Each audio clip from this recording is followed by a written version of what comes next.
as our mysterious messenger had requested.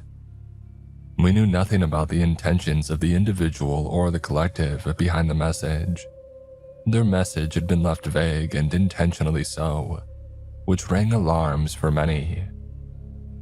Dr. Leslie Prescott headed what came to be known as the Apollo 98 project, which would send a moderately large team of scientists on one of humanity's most cutting-edge vessels out to the given coordinates in order to meet with the messenger. Those individuals would have to be volunteers, given no assurances could be made about the safety of the contact with this messenger, but they would be hailed as heroes in this monumental new chapter in humanity's history: contact with an extraterrestrial intelligence. I signed up for the mission. What did I have to tie me to Earth as a young man of 21 years old, orphaned in his youth and with no girlfriend, real friends, or living relatives? This was my chance to be remembered. Otherwise, I would have died alone a few decades down the line, my name dying in a flash. It was a morbid reason to sign up for the mission, but Dr. Prescott's propaganda had worked a charm on me. I wanted to be part of humanity's legacy. I wanted to be remembered. And being one of the 57 crew members of the Apollo 98 vessel, I would be remembered forever, and by far more people than would have ever remembered me if I would stayed on Earth, slaving away in a mid-level engineering role at NASA. Alongside training us for the mission, NASA began constructing its ship, working with an independent contractor known as Dozen Minus, which for decades had been developing technologies, if for not centuries, ahead of modern science. I aided those engineers in the construction of this gargantuan vessel, using technology beyond any public conceptions of what was feasible with 21st century science. But then that was the benefit of working alongside Dozen Minus, this unofficial and classified agency knowledgeable and practiced in going beyond the beyond, as they like to say. I actually became rather close to Dr. Prescott and many of the other engineers over the coming years. By 2011, 10 years deep into the mission, I started to question whether I wanted to go on the mission at all. I had people that I cared about, but then the majority of those people were planning on launching themselves into space, far from Earth, so I stuck the course. I felt that I had no other choice. My name was on the Apollo 98 list. It would have reflected poorly on me to pull out at that late stage. I wasn't some nobody anymore. I was Michael Thompson, a senior engineer, preparing for the scheduled 2014 voyage to outermost space of our feebly earthly knowledge on a vessel known as Apollo 98. Yet despite my involvement in the project, I felt that I knew far too little about its inner workings. That was, at least in some part, the source of my growing unease about partaking. I had worked on significant parts of the engineering, yet I knew next to nothing of the engines being developed for the Apollo 98 craft, and I often scoffed in disbelief at the claims of the seemingly fictional speed of travel that the 98 was supposed to achieve. It was to be driven by engines akin to warp drives, traveling at a speed achievable only in literature and films, but they were telling me that it was real, all possible, and I would see for myself in 3 years. But that wasn't the only source of anxiety. It was the irrational source of anxiety, I suppose. Much like the general unknown after all, we still knew nothing of the intentions of our messenger, and they had never sent another transmission. And that was enough to fill one with deep fear. But the churn in my stomach came from elsewhere. It came from a less rational source, or so I told myself. I felt as we spent the next few years working and preparing for the mission, that we were missing something. In truth, I felt watched, and that was an absurdity that I didn't share with my colleagues. That was the fear based in no grounded reason nor rationality. It wasn't a sense of being observed keenly by NASA superiors from concealed cameras, but by the sort of make-believe ghost or monster of a children's story. My fear felt as make-believe as the warp drives powering the Apollo 98, And did I believe perhaps in little green men watching me from the shadows? The thought made me chuckle. Whenever I managed for a fleeting moment to settle my gut and convince myself that it was all in my head. But the inexplicable terror always returned. Maybe there was an otherworldly being watching me. The rumors were that aliens had contacted us in the first place. Who or what else could it have been, speaking to us in perfect English via that transmission? Whatever the answer, it was something alien, in the sense that the messenger had spoken to us from somewhere light years away from Earth. But I came to realize, as the months ran down towards the launch date in August of 2014, that my idea of little green men was a comforting fantasy that I told myself. It was something ludicrous to give myself a good chortle, and help perhaps to allay my growing terror, because the truth of it was that I knew somewhere deep within that whisked-up belly of mine that I was being watched by something far worse and far more of a threat than the humorous extraterrestrials of fictional media. It was a few weeks before launch that the feeling became more concrete. I woke at the dead of night in a sweat, staring in the dark of my bunk bed in the Apollo 98 vessel. We had been working and living in the craft, preparing for its launch, and that haunting sensation of some other presence had only worsened during that time. But this particular night was the beginning of a new chapter, in which I realized I wasn't insane after all. There were thoughts in my head that weren't my own. Intrusive thoughts, I was told by a psychiatrist that I saw in the morning. So I did my research on what those were. I had heard about them before, and reading about that confirmed roughly what I thought them to be. My chest tightened. These didn't feel like those. For one, it seemed strange for a man at 34 years of age to suddenly develop a mental health issue that typically starts in people in their early formative years. I had never had an intrusive thought before. For another thing, these thoughts did not feel strange in the sense that they were random or illogical, or even anxiety-inducing in and of themselves. What made them anxiety-inducing was rather that they were entirely rational, laid out, and perhaps even ordinary thoughts.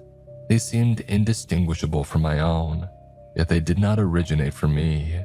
These were thoughts about what I might eat for dinner, or what a person named Carol might have told me that day. I didn't know a Carol. And then there was black spots. When those thoughts had drifted into more nervous territory, they became masked from me. A swirl of nothingness filled their spot. I spent days battling these thoughts and telling no one but my doctor. I believed myself to be the only one, but then, 6 days before the launch of Apollo 98, one of the biochemists had committed suicide. Dr. Angela White. She was more of an acquaintance than a close friend, but I knew her well enough to be grief-stricken by the news. The team was thrown in disarray, and NASA scrambled to find somebody to fill his place, while the rest of us mourned this woman that we had come to know so well over the past 13 years. And as if that grief weren't enough to set me closer and closer to the edge of a breakdown, in those final days leading up to the Apollo 98 launch, there was also the video that Angela released to us all before taking her life. In it, she talked of losing her mind over those recent weeks. She talked of strange thoughts that didn't come from her. They filled her mind at night. Sometimes they were dark and foggy, and all I felt dripping through that black haze was fear. The words rang the loudest for me. Her experience, it mirrored my own. Her thoughts sounded just like mine in terms of their alien nature. They were intrusive, but not in the way that psychiatrists could understand. Or at least, Dr. Leslie Prescott announced that it made no sense to diagnose Dr. Angela White with schizophrenia or some other health condition. It was just a tragedy, he assured us. But later that evening, I realized why. Angela and I were not the only NASA workers on the Apollo 98 project to have experienced these sudden, inexplicable thoughts.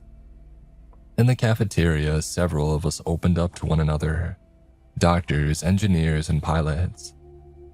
It was Grantley Smith, an engineering friend of mine, who had kicked things off, bursting into tears. "Angela wasn't the only one," he said. "I've been hearing thoughts in my head at night. They sound so close to mine, but they're not mine. I mean, mostly they sound like mine, because they're the thoughts of a scared man. I think that we can all relate to that, can't we? We're all terrified of going on this mission, aren't we?" "Yes," was all that I managed to choke out. "Sure," agreed Dr. Helen Andrews. "But what are we going to do? We know classified information. If we drop out now, I doubt that we'll be able to live comfortable lives without NASA or a dozen minus, or the American government constantly keeping tabs on us." "Well, then we stick the course," Grantley said.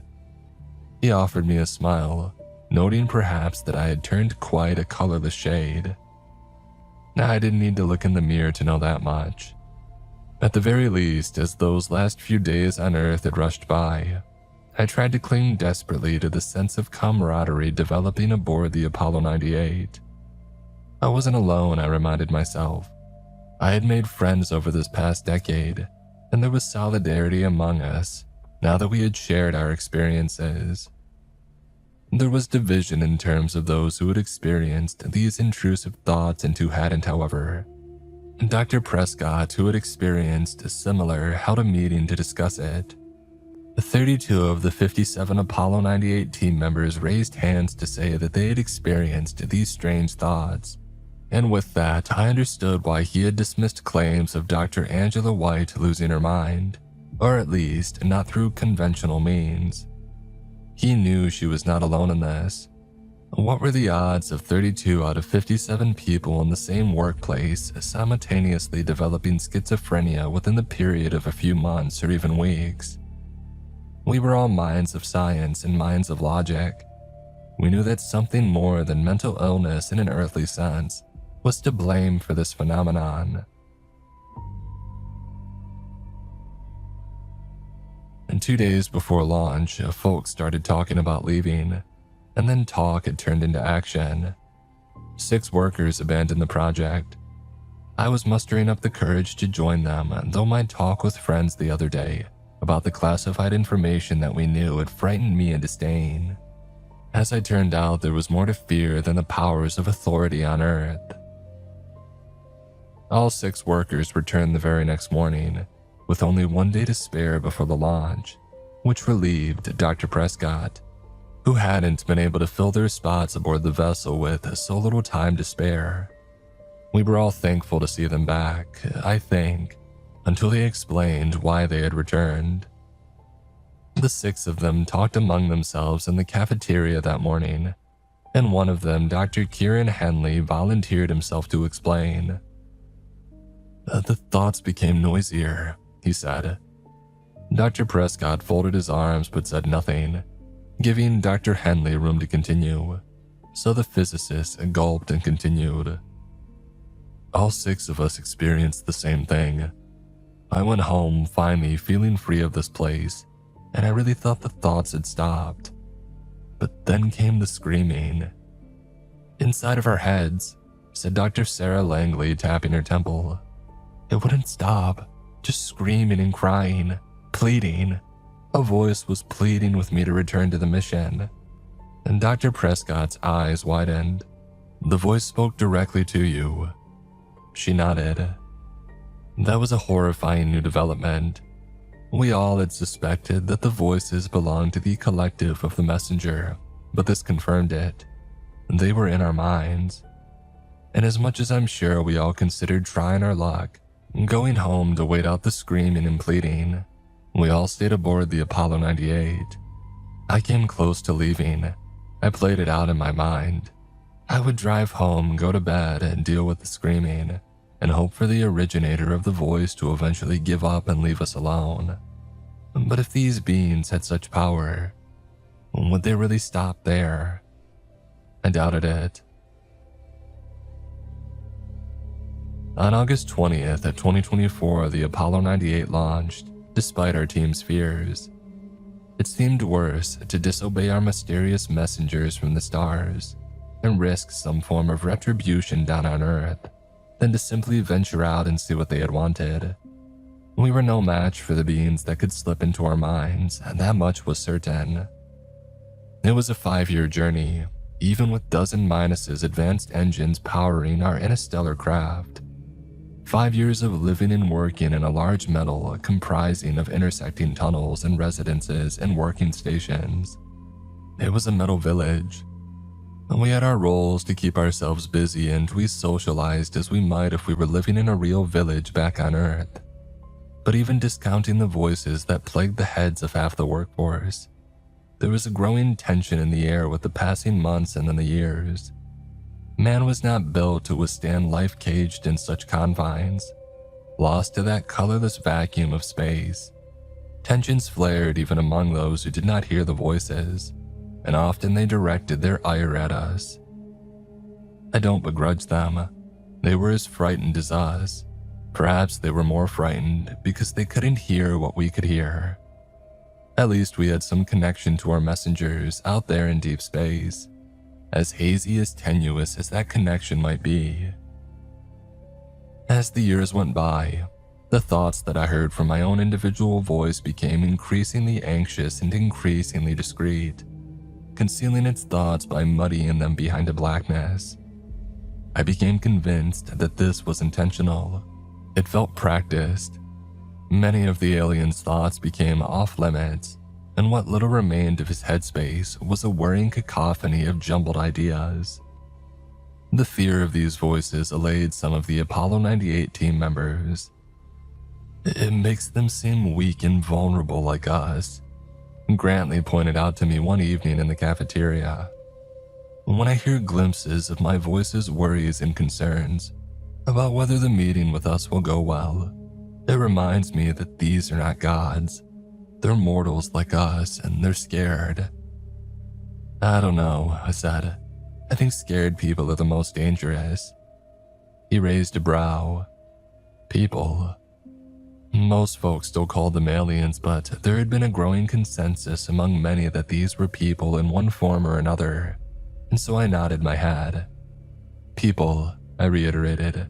Don't you feel it too? And Grantley shrugged. Now my heart does, but my head says it makes no sense. The messengers being people as in fellow humans makes no sense. What would they be doing out there in the stars, so many light years from not only Earth or the solar system, but even the Milky Way? It's impossible. And if you had asked me 2 decades ago whether it was possible for a craft to be jettisoned into space by engines this powerful, capable of this speed, I would have called that impossible too. I tapped my head. And let's not even talk about the impossibility of these voices in our heads. I think you need to change your conception of what these messengers are capable of doing, and what surprises the universe is capable of hurling at us. And Grantley sighed. I hate it when you do that, Michael. What? Come up with an answer for everything. It's always the most horrible possible explanation, too. I laughed. Sorry. And Grantley didn't laugh, however, and the nearer that we came to the coordinates, the more that became the norm across Apollo 98. Even those without voices in their heads seemed to have less and less to laugh about. Folks in the cafeteria grew lethargic. For that matter, they weren't even putting in the effort to debating with one another about the nature of the messengers anymore. It was easier to keep our trap shut, like Grantley had said. Sometimes answers to questions were more horrible than the unknown. It was better to hope for some simple and soothing explanation to the nature of our extraterrestrial summoners, though none of us could think of one, hence why we had stopped trying to answer our questions about them. Besides, we knew that we would learn the truth soon enough.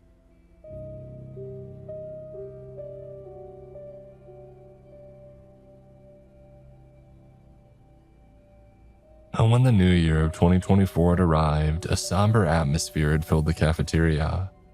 And gone was that fleeting evening of frivolity and relaxation that we had known from New Year's celebrations of the prior 5 years. Now all we could think about was the relatively little time left on the clock. The countdown on the wall screen told us that we had 8 days and 12 hours until we would reach the coordinates given to us by our mysterious messenger, nearly 20 years earlier. Dr. Prescott gave us a speech that evening, perhaps hoping that liquor and fatigue would have lulled us into a dull and malleable state. I don't think that he had to worry about heated moments anymore. As I said, we had lost the will to argue with one another. But I sensed as that wizened old man hushed us from the floor of the cafeteria that he was on the verge of saying something which might rattle us all again. There is a pained expression on his creased face. "We are nearing our destination, which none of you need me to say," the old man announced. "In a little over a week, we will have arrived at the coordinates given to us by our messenger. But the reason I wish to make a speech this evening is that we have just received data back from our advanced transmission technology, fired ahead of the vessel to scan the environment before we reach the designated coordinates." Faces perked up across the room. Alcohol-hazed eyes sobered up a little, and some folks put down their drinks to pay closer attention to the old man. They didn't want to drink to addle their senses. "An anomaly," Dr. Prescott said. "That is what the data shows. An absence of matter. A rip in the very fabric of reality. Not a black hole, else we would be facing a risk of being pulled in and turned to debris. No, it's like nothing that we've ever seen." "What do you mean by that?" A scientist called out as voices in the room started to murmur, and fear clouded the air in a thick fog. "I have a hypothesis," said Prescott. "Oh, here we go," mumbled an engineer nearby. Another one of his crackpot ideas. "He's been losing the plot this past year," another engineer agreed. "Another universe," Prescott said. "A parallel reality." Over those following days, some mocked Dr. Prescott for his baseless hypothesis, and others chattered fearfully about the possibility of it being true. I focused mainly on that voice in my head. It was loudening day by day. I kept waking in the middle of the night assured that something was watching me, much as I had been back on Earth. But the feeling was worsening, and as black and muddy as those thoughts in my head were, they were impossibly louder and more vivid than ever. My skin itched. I thought of Prescott's hypothesis. I thought of our messenger and his people who were perhaps crawling into our reality from another dimension, watching us from the shadows of our ship already. Was that possible? Was any of this possible? I was becoming untethered from reality. I felt already as if I had slipped into some state of psychosis. Strange words and ideas were entering my mind, cutting occasionally through the murkiness of the voice that tried so fervently to block me from his thoughts. Nanomachines. That word kept playing over and over in my mind on a loop. My heart fluttered. I could feel the fear in this voice as he thought or spoke that word to himself. And why was I so certain that it was a he anyway? For months I had thought the voice to simply be my own, parroting ideas from the messenger. But now I was convinced that I was hearing the alien, clear as day in my brain. It was a he, and he was scared of this one word. Nanomachines. That was a human concept. Perhaps it was one of mostly science fiction, but it was a human concept. I thought of the conversation Grantley and I had not so long earlier. The messengers were human, and I was sure of it. I was so sure of it, in fact, that I wasn't filled with shock by what had followed. Arrival day came. The Apollo 98 slowed its flight and rolled to a stop at the coordinates given, and we all crowded around the viewpoints throughout the vessel. We expected to see some grand cosmic horror in the depths of space, staring back at us, but we were greeted only by blackness. We were greeted, in fact, by a lack of stars, a lack of anything. That terrified me more than a large serrated tear in the fabric of reality, as Prescott had called it. And after hours of waiting and wondering whether we were supposed to do something to announce our arrival to the messenger, there came a shape that slipped out of the darkness. A white shape wormed its way into the space before our ship, as if birthed by the universe itself. "It's a ship," somebody nearby whispered. And there appeared from a hole like a sliver in reality, a gargantuan vessel that was hauntingly familiar. From the stunned gasps and whispers that filled the hallway, I knew that everybody shared my disbelief. They shared my eagerness to dismiss this impossibility with some rational explanation, as much as we had spent months doing already. But there was no denying the pristine white text printed on the side of this vessel. Apollo 98. This was a carbon copy of our ship. "It's us," Dr. Prescott croaked. "Dear God, it's us, don't you see? It all makes sense now. A parallel reality.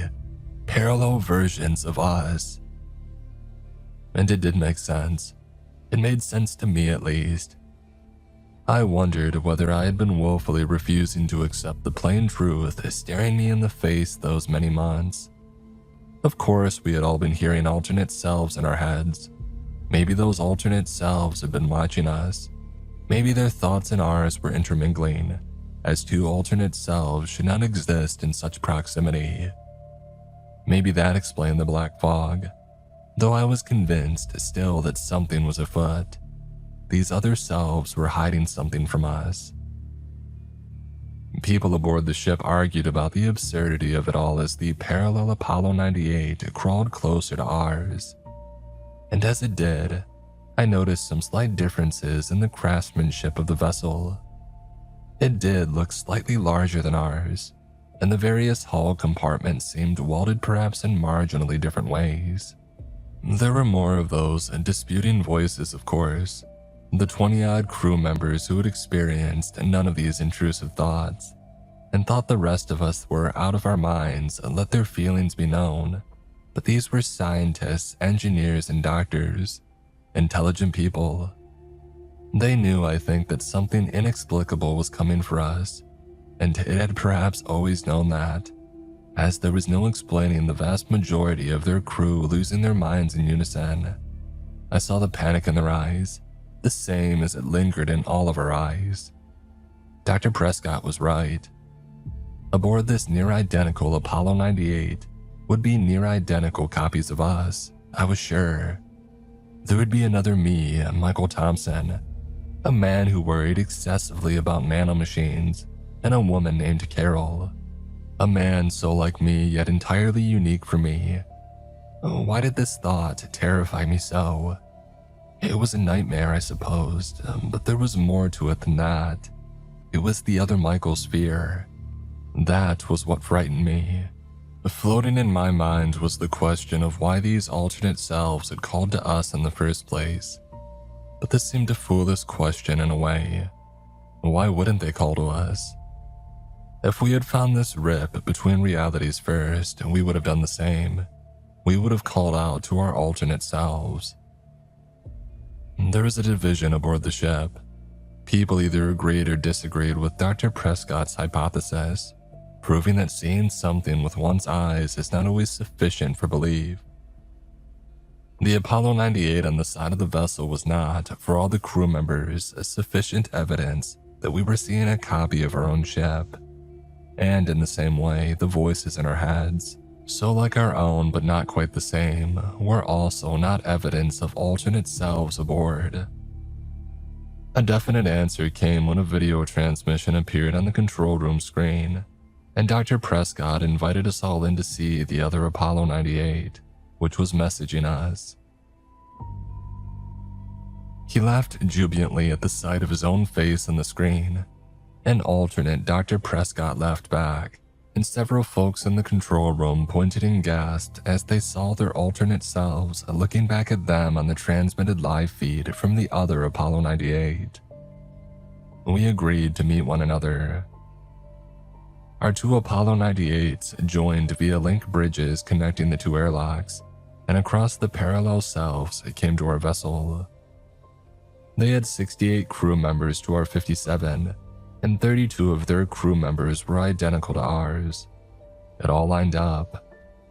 We had been hearing our alternate selves in our heads, just as Prescott hypothesized, and my face paled as I saw a man of a medium build with brunette locks and a little stubble, who mostly looked to be an exact replica of me. "Hello," he mumbled nervously. My ears rang and my skull vibrated. Here we were, facing each other in reality at long last, and his voice was still there in my head, but it was also pouring out of his real-life lips. And as if he were thinking the same, he said, "It's strange to put a face to the voice." My eyes widened, of course. "You heard my thoughts too." He nodded, but he kept his eyes low, struggling to meet my gaze. The air of guilt to him was impossible to set aside. He seemed meek and sheepish, and that was how I would differentiate us. I asked him about Carol. They were lovers, apparently.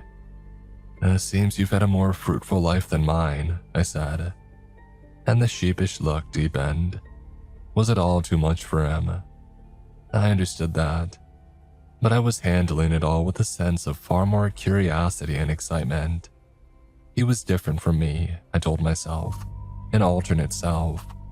We weren't exactly the same person, yet I had spent so many months with his thoughts in my mind, just as he had felt mine, so I knew that we were one and the same. I had always known it, I think. We had just lived different lives. We had traversed different timelines. I kept thinking about the black thoughts. "Were you hiding parts of yourself from me?" I asked. He scratched his wrist, and then his eyes became sharp and cautionary, and he looked over his shoulder at his Dr. Prescott and raised a trembling finger to his lips. "Don't," he said. "Don't talk about that." I noticed similar uncomfortable conversations taking place between others who seemed at odds with their alternate selves. Maybe they had all asked similar questions. Why the black fog and why the hidden thoughts? Why the fear lurking in their heads? "Nanomachines," I blurted out. Other Michael's eyes widened and he trembled, scratching his wrist again. There was a silver band wrapped around it.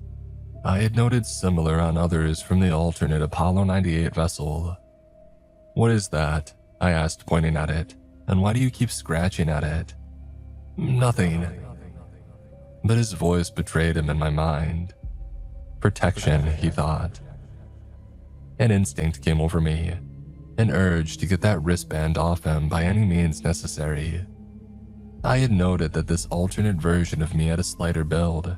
He hadn't been eating as well, perhaps, as there was a gauntness to his face that was only perceptible up close. I was stronger than him. I could best him physically. I took hold of his wrist and felt quickly for the clasp.